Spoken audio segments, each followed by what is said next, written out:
Hey guys, this is Dr. Hub. Today we are looking at the indications of artificial insemination. So the indications, it includes the chronic medical disorder. So chronic medical disorder, and in terms of the oligospermia, and this is after the sperm washout. So after the sperm washout. Next is impotency. By impotency, we are referring to the ejaculatory failure. In terms of the premature ejaculation,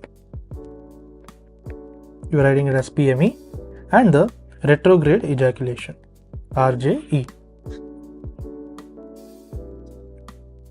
Next, in terms of the hypospadias,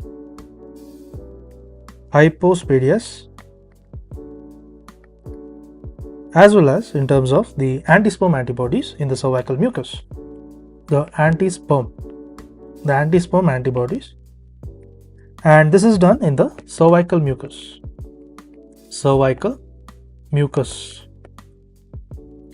Next is in terms of the unexplained. So there is unexplained infertility. Then comes the frozen sperm.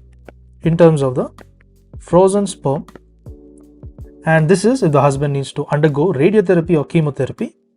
If the husband needs to undergo the radiotherapy or the chemotherapy, or is not available at the time of ovulation. So this is not available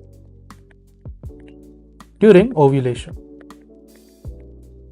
So that's when the frozen sperm comes into role.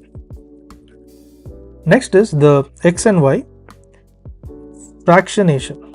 The XY fraction. So XY fractionation, fraction of the sperms. So XY fractionation of the sperms. So this is for the